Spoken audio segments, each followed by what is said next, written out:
எனக்கு பிரியமான தேவ பிள்ளைகளே, உங்களை யாவரும் இயேசு கிறிஸ்துவ நாமத்தினாலே வாழ்த்துகிறேன், ஆசீர்வதிக்கிறேன். நீங்களும் உங்க குடும்பமும் கர்த்தரால் ஆசீர்வதிக்கப்பட்டிருப்பீங்க. ஏன்னா வேதம் தெளிவா சொல்லுது, இஸ்ரவேலை ஆசீர்வதிப்பது கர்த்தருக்கு பிரியம். உங்களை உயர்த்துவதும் உங்களை ஆசீர்வதிப்பதும் கர்த்தருடைய உள்ளத்தின் வாஞ்சை. 24 மணி நேரமும் கர்த்தர் இதையே நினைச்சுக்கிட்டு இருக்கார். எப்படி என் பிள்ளைகளை உயர்த்தலாம், எப்படி என் பிள்ளைகளை ஆசீர்வதிக்கலான்னு தான் கர்த்தர் நினைச்சு கொண்டிருக்கிறார். இன்றைக்கு நம்மளோட கூட இணைந்திருக்கிற அருமையான தேவ மனுஷன் தீர்க்கதரிசி ஆர்னி தாடர்சன். அவர் பாத்தீங்கன்னா கடந்த ஒரு 15 வருடங்களுக்கு முன்பாக என்னுடைய அண்ணன் மூலியமா இந்திய தேசத்துக்கு அவர்கள் என்னைய இந்த ஊழியத்துக்குள்ளாக அவர் தான் நடத்தினார். இவரை குறிச்சு இன்னும் நாளை காலையில அந்த 5:30 மணி ஜெபத்துல உங்களுக்கு நிறைய சொல்ல போறேன். இப்பொழுது இவர் மூலியமாக நம்ம தேவனுடைய வார்த்தை கேட்போம். Now let's welcome Prophet Arni from Iceland. Hallelujah. Thank you so much. I greet you in the name of Jesus Christ. இயேசு கிறிஸ்துவின் நாமத்தினாலே உங்களை வாழ்த்துகிறேன். Without Jesus we have nothing. இயேசு கிறிஸ்து இல்லாமல் நமக்கு ஒண்ணுமே கிடையாது. But with Jesus we have everything. ஆனால் இயேசப்பா நம்ம கூட இருக்கும்போது சகல நன்மைகளும் நமக்குள்ளாக குடி வந்துவிடும். I was 21 years old when I asked Jesus into my heart. என்னுடைய 21வது வயசுல நான் ஆண்டவராகிய இயேசு கிறிஸ்துவின் அன்பை அறிந்து கொண்டு அவரை நான் விசுவாசிக்க ஆரம்பித்தேன். It's 40 years since. அது 40 வருடத்துக்கு முன்பாக அது நடந்தது. Now you can count how old I am. இப்பொழுது என்னோட வயது எவ்வளவுன்னு உங்களுக்கு ஏறக்குறைய கணக்கு வந்திருக்கும். But in Christ I'm 40 years old. நான் கிறிஸ்துவுக்குள் 40 வயது ஆனவனாய் இருக்கிறேன். Before I asked Jesus, நான் இயேசு கிறிஸ்துவினுடைய கிருபாதார பலியை நான் நம்புவதற்கு முன்பாக my life was miserable. என்னோட வாழ்க்கை ரொம்ப மோசமாக இருந்தது. My life was hopeless. எனக்கு நம்பிக்கையே இல்லாத ஒரு வாழ்க்கையை தான் நான் வாழ்ந்து கொண்டிருந்தேன். I had no purpose. என் வாழ்க்கையில ஒரு நோக்கம் இல்ல. And I was living in shame and guiltiness. எனக்கு இதயத்துல ஒரு மனபாரம் இருக்கும், பாவத்தின் குற்ற உணர்வு இருக்கும், அவமானம். என்னை குறிச்சு எனக்கு ஒரு கேவலமான ஒரு எண்ணங்கள் எனக்கே வந்துடும். I was drinking alcohol and doing drugs. நான் மதுபானங்களை குடித்துக் கொண்டிருந்தேன். நான் போதை வஸ்துகளுக்கு அடிமையாக இருந்தேன். Trying to fill my heart with some pleasure. இதெல்லாம் செய்தா என் இருதயம் சந்தோஷம் அடைஞ்சிரும்னு நான் நினைச்சு அதை செய்து கொண்டிருந்தேன். We cannot fill up ourselves with pleasure of this world. ஆனால் ஒரு காரியத்தை நான் தெளிவா புரிஞ்சுக்கிட்டேன். இந்த உலகத்தின் நன்மைகளை வச்சுட்டு இருதயத்தை திருப்திப்படுத்திட முடியாது என்பதை நான் கண்டுகொண்டேன். When we try to fill up us with something else than God, நாம் இருதயத்தை ஆண்டவராகிய இயேசு கிறிஸ்துவை அல்லாம நம்ம வெறும் இந்த பாவ சந்தோஷத்தை நம்ம கொண்டு உள்ள வச்சுக்கிட்டோம்னா we are never satisfied. நாம் திருப்தி அடைய முடியாது. I was always looking for something. நான் எப்பொழுதுமே ஏதோ ஒண்ணு அது என் இருதயத்தை திருப்திப்படுத்துமா அப்படின்னு நான் தேடிட்டு இருந்தேன். And I never got it. நான் அதை கண்டடையவே முடியாமல் இருந்தேன். So the only way to be satisfied இந்த உலகத்துல உங்க இருதயம் திருப்தி அடைய வேண்டும் என்றால், மன நிம்மதி அடைய வேண்டும் என்றால், to fill up our empty heart, நம்ம காய்ந்து போன தொய்வு அடைஞ்ச இருதயம் திருப்தி அடைய வேண்டும் என்றால், is to accept Jesus Christ as our Savior. நாம் இருதயத்தில் இயேசு வர வேண்டும். Kingdom of heaven is up there. பரலோக ராஜ்யம் மேலாக இருக்கிறது. But kingdom of God is inside of us. ஆனா தேவ ராஜ்யம் உங்களுக்குள்ளாக இருக்கிறது. That's the difference. அதுதான் வித்தியாசம். God is alive. தேவன் ஜீவனோடு கூட இருக்கிறார். He is in heaven and he prays for us. அவர் பரலோகத்திலிருந்து பிதாவின் இடத்துல நமக்காக பரிந்து பேசிக் கொண்டிருக்கிறார். He prays for our faith. அவர் நம்மளுடைய வாழ்க்கைக்காக ஜெபித்துக் கொண்டிருக்கிறார். That we get faith to accept him.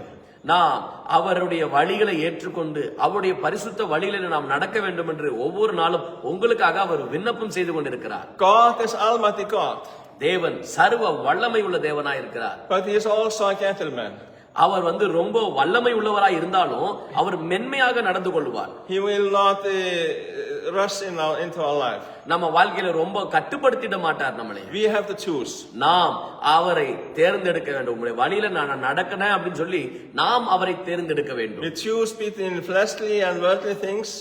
நாம் இந்த உலக சந்தோஷங்களை பாவ சந்தோஷங்களை தேடுவதை பார்க்கிலும் or to gain heavenly things. ஆனால் தேவனுடைய கொடுக்கிற சந்தோஷத்தை நாம் தேடும் பொழுது without Jesus is no salvation. இயேசு கிறிஸ்துவை இல்லாமல் பாருங்க, அவர் உங்க உள்ளத்துக்குள்ளாக வராம நீங்கள் இந்த பாவத்திலிருந்து, இந்த பாவ பிடியிலிருந்து நீங்க விடுதலையாக முடியாது. He is all the way to heaven. அவர் உங்களுக்கு பரலோகம் கொண்டு போகிற ஒரே வழியா இருக்கிறார். But we have him inside of us to go to heaven. ஆனால் உங்கள் உள்ளத்துக்குள்ளாக அவர் வந்தாதாங்க நீங்க மகிமைக்குள்ளாக நீங்க பிரவேசிக்க முடியும். We do not need big faith. நாம் இந்த பரலோக ராஜ்யம் அடைவதற்கும் நம்ம வாழ்க்கையில தேவனை அடைவதற்கும் மிகப்பெரிய விசுவாசம் நம்மளுக்கு அவசியம் இல்ல. In the beginning, we only need small faith. நம்மளுக்கு சின்ன விசுவாசம் இருந்தா போதும். At this time, 21 years old, I had no faith. நான் எனக்கு 21 வயசு இருக்கும் பொழுது எனக்கு விசுவாசமே கிடையாதுங்க. But I was told about Jesus.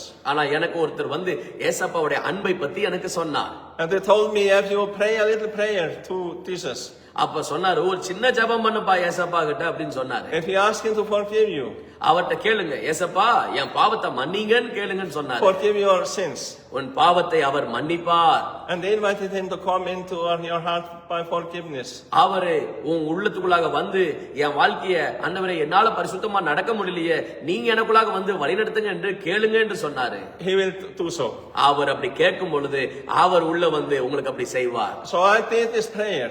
I gave Jesus a chance. நான் அவர் சொல்லி கொடுத்தபடியே நான் ஜெபித்தேன். I had no guarantee, எனக்கு நிச்சயமே கிடையாது. but nothing to lose. ஆனால் இதுல இந்த ஜெபம் பண்ணா அற்புதம் நடக்குமா எனக்கு தெரியல. பட் ஜெபம் பண்ணாதனால எனக்கு எது நடக்க போகுது, தோல்விதான் வரப்போகுதுன்னு சொல்லி நான் ஜெபம் பண்ண ஆரம்பிச்சேன். And everything to gain. ஆனால் என்ன நடந்தது, நான் அவரை எனக்கு உள்ளத்துக்குள்ளாக வரவழைத்து என் பாவத்தையும் என்னுடைய அக்கிரமத்தையும் அவருடைய ரத்தத்தினால கழுவணும்னு சகல நன்மைகளையும் நான் அடைந்து கொண்டேன். Nobody had to tell me that devil was real. பாருங்க, பிசாசு ரொம்ப மோசமானவன் இருந்து யாரும் எனக்கு சொல்ல அவசியம் இல்லை. Because I was dealing with suicide thinkings. ஏன்னா என்னுடைய எண்ணங்களுக்குள்ளாக எப்பொழுதுமே பாவ எண்ணங்களோ மரண எண்ணங்களோ தற்கொலையின் எண்ணங்கள் தான் வந்து கொண்டிருந்தது. And many bad other feelings. அப்போ வேற ரொம்ப மோசமான எண்ணங்கள்லாம் உள்ள வந்துட்டு இருந்தது. I didn't control my life.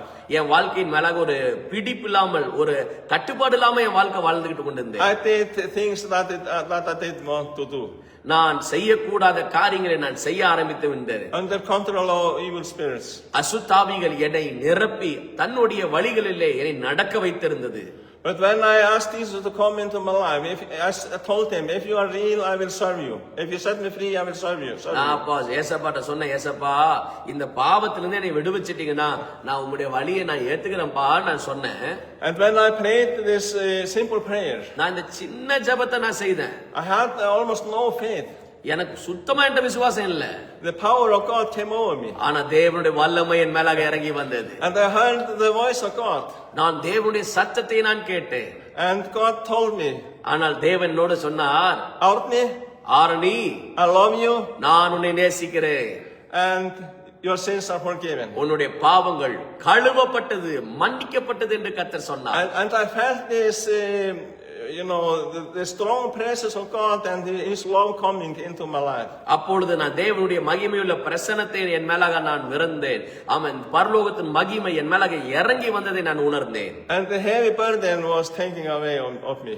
என் உள்ளத்தில் இருந்த எப்பவுமே இந்த பாவ குற்ற உணர்வு, என்னை குறிச்சே ஒரு அருவருப்பான எண்ணங்கள் என்னை விட்டு விலகினதை நான் உணர்ந்தேன். And I got this peace, that I was not able to understand. எனக்கு புத்திக்கே எட்டாத ஒரு சந்தோஷத்தை என் உள்ளாக வந்து இயேசு கொடுத்தார். And I felt His love, His presence. அவருடைய அன்பையும் அவருடைய பிரசன்னத்தையும் நான் உணர்ந்தேன் அந்த நிமிடத்துல. And everything changed in my life. அந்த நொடியிலிருந்து என் வாழ்க்கை மாறினது. Now I have hope. இப்பொழுது எனக்கு ஒரு நம்பிக்கை உண்டு. I have purpose. இப்பொழுது என் வாழ்க்கைக்கு ஒரு நோக்கம் உண்டு. And I walk in victory. இப்பொழுது ஒவ்வொரு நாளும் வருகிற பிரச்சனைகளும் மேற்கொள்கிற சவால்களிலும் எல்லாவற்றிலும் கர்த்தர் எனக்கு ஜெயத்தை தருகிறார். The devil once in a while show up. அப்பப்போ பிசாசு வந்து என் வாழ்க்கையில வருவான். But Jesus has all the power.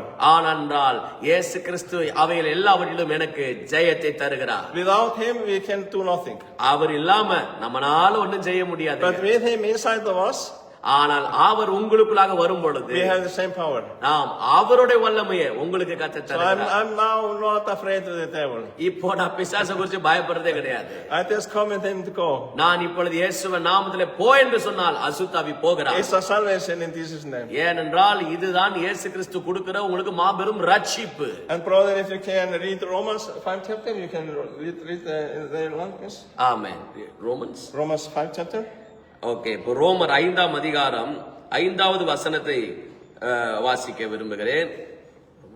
Verse 5. Okay.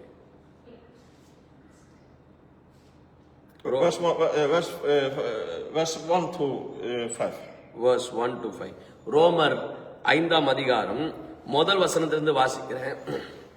இவ்விதமாக நாம் விசுவாசத்தினாலே நீதிமான்களாக்கப்பட்டிருக்கிறபடியால் நம்முடைய கர்த்தராகிய இயேசு கிறிஸ்து மூலமாய் தேவனிடத்தில் சமாதானம் பெற்றிருக்கிறோம். அவர் மூலமாய் நாம் இந்த கிருபையில் பிரவேசிக்கும் ஸ்லாக்கியத்தை விசுவாசத்தினாலே பெற்று நிலை கொண்டிருந்து தேவ மகிமை அடைவோம் என்கிற நம்பிக்கையில் மேன்மை பாராட்டுகிறோம். ஆமென். Amen. So without God we are nothing. தேவன் உங்களோடு கூட இருக்கும் பொழுது எல்லாம் வருகிறது. அவர் உங்களோடு கூட இல்லம் போது எதுவுமே கிடைக்க மாட்டேங்குது. But with Jesus inside of us, ஆனால் இயேசு நமக்குள்ளாக இருக்கும் பொழுது we have everything. எல்லாம் உங்களுக்குள்ளாக வந்து விடுகிறது. We have purpose, நம்ம வாழ்க்கையில ஒரு நோக்கம், hope, நம்பிக்கை, peace with God, சமாதானம், peace with man, மனிதரோடு இருக்கிற ஒரு சமாதானத்தை கர்த்தர் தருகிறார். and overflowing joy. அப்பொழுது நிரம்பி வழிகிற ஒரு சமாதானத்தையும் கர்த்தர் தருகிறார். Fruits of the Spirit. ஆவியின் கனிகள் உங்களுக்குள்ளாக வேலை செய்ய ஆரம்பிக்கிறது. We get Jesus into our life through faith. நாம் விசுவாசத்தினால இயேசப்பா நம்ம உள்ளக்குள்ள வரார். And we get the Holy Spirit power also by நாம் faith. பரிசுத்த ஆவியுடைய வல்லமையும் விசுவாசத்தினாலே வாங்கிக் கொள்கிறோம். Faith comes by hearing. நாம் விசுவாசம் எப்படி வருகிறது? வசனங்களை இப்ப எங்க பிரசங்கத்தை கேக்குறீங்களா? உங்களுக்குள்ளாக விசுவாசம் Hearing வரும். the word of God. So now you have faith. எனவே இப்ப நீங்க எங்க பிரசங்கத்தை கேட்கறனால இப்போ உங்களுக்குள்ளாக விசுவாசம் இருக்கு. Amen. Hallelujah. Amen. Hallelujah. And our faith will grow. நான் உங்களுடைய விசுவாசம் ஒவ்வொரு நாளும் வளரும். It's a gift in the beginning, அது ஆரம்பத்துல ஒரு gift மாதிரி வரும். but it will increase and grow into our life. ஆனால் ஒவ்வொரு நாளும் நீங்க சத்தியத்தை இந்த ஃபெய்த் கிளினிக்க கேட்க உங்க விசுவாசம் வளரும். Praise God. ஆண்டவருக்கு நன்றி. ஆமென். Everything for grace. Amen. Because of grace. ஆமென். கர்த்தருடைய கிருபையால் எல்லாம் உங்களுக்கு வந்து விடுகிறது. ஆமென். நம்ம ஜெபிக்க போறோம். Yes. Yeah, now I will pray for them. ஆண்டவரே, யாரெல்லாம் என்னோட கூட இணைஞ்சிருக்கிறாங்களோ இன்னைக்கு எங்க உள்ளத்துல ஒரு நிம்மதியும் ஒரு சமாதானத்தையும் கொடுக்கிற ஒரே வழி இயேசுதான்ற ஒரு மாபெரும் சத்தியத்தை நாங்க அடைஞ்சு கொண்டோம்ப்பா. ஏன்னா நீங்க சொன்னீங்களப்பா, ஆண்டவரே என்ன இல்லாமல் ஒருவனும் பிதா கிட்ட போக முடியாதுன்னு சொன்னீங்களப்பா. ஆண்டவரே நீங்க சொன்னீங்களே நானே வழி, நானே சத்தியம், நானே ஜீவன் என்று சொன்னீங்களே. இந்த லைவ்ல இணைஞ்சிருக்கிற ஜனங்களுக்கு நான் ஜெபிக்கிறேன்ப்பா, நீங்க வழியா இருங்க. வழி தெரியாம இருக்கலாம், என்ன பண்ணலாம்னு முடிவெடுக்க தெரியாம இருக்கலாம். இதை வாங்கலாமா வேண்டாமா, விற்கலாமா வேண்டாமா, இது பண்ணலாமா வேண்டாமான்னு என்ன பண்றதுன்னு தெரியாம ஆண்டவரே கன்ஃபியூஷன்ல இருக்கலாம். ஆனா ஏசப்பா நீங்க உள்ள வந்துட்டீங்கன்னா இட்டர்னல் பீஸ் தருவீங்கப்பா. ஜாய் ஓவர் ஃப்ளோயிங் நீங்க தருவீங்க. எங்க ஜனங்களுக்கு மகிமையாய் நீங்க நிரப்புவதற்காக துதிக்கிறோம். எங்க எல்லா ஜனங்களையும் ஆண்டவரே உங்களுடைய ரத்த கோட்டைகளையும் மறைத்துக் கொண்டு பரிசுத்தாவியோட அபிஷேகத்தினாலே அவங்களை மூடி மறைத்துக் கொண்டு அசுத்தாவிகளை துரத்தவும் ஜெயிக்கவும் மகிமையான நிரப்புவதற்காக துதிக்கிறோம். இயேசுவின் நாமத்தில் பிதாவே, ஆமென். ஆமென். Blessings to you. உங்களுக்கு இயேசுவின் நாமத்தில் வாழ்த்துக்களை தெரிவிக்கிறேன். இயேசுவின் நாமத்தில் ஆமென். சுகம் உங்களுக்கு இப்பொழுது விடுதலை உண்டாவதாக. ஆமென். பிரியமான தேவ பிள்ளைகளே, வருகிற இந்த ஞாயிற்றுக்கிழமை B2B HQ சபையில தீர்க்கதரிசி ஆர்னி தாடர்சன் அவர்கள் தேவ செய்தியை வழங்கி அவர் உங்களுக்காக ஜெபிக்க இருக்கிறார். கர்த்தர் அவரை தீர்க்க தரிசன அபிஷேகத்தினாலையும் சுகமளிக்கிற வல்லமையினாலும் பயன்படுத்துகிறத நான் கடந்த 15 ஆண்டுகளாக நான் பார்த்து கொண்டு இருக்கிறேன். எனவே நீங்கள் உங்களுக்கு தேவையான தீர்க்க தரிசனமும் உங்களுக்கு தேவையான சரீர சுகத்தையும் ஆவியின் விடுதலையும் நீங்கள் பெற்றுக்கொள்ளும்படியாக அன்புடன் அழைக்கிறோம். B2B family HQ, Podanur to Chettipalayam road, Malumichampatti, Kovai. Amen. உங்களை யாவரையும் அன்புடன் நாங்கள் வரவழைக்கிறோம். அடுத்த ஞாயிற்றுக்கிழமை, இந்த ஞாயிற்றுக்கிழமை இல்லாம அடுத்த ஞாயிற்றுக்கிழமை B2B சிட்டி சர்ச் சுங்கம், அங்க ப்ராஃபெட் ஆர்னி தாடர்சன் அங்க தேவ செய்தியை வழங்க இருக்கிறார். எனவே இந்த 2 கூட்டங்களில என்ன பண்ணிக்கொள்ளுங்கள், நீங்கள் கலந்து கொள்ளுங்கள். உங்களையும் உங்க குடும்பத்தையும் இயேசு சமாதானத்தினால நிரப்ப போகிறார். ஆமென். Amen. You are blessed. You are blessed. Bye bye. Bye bye.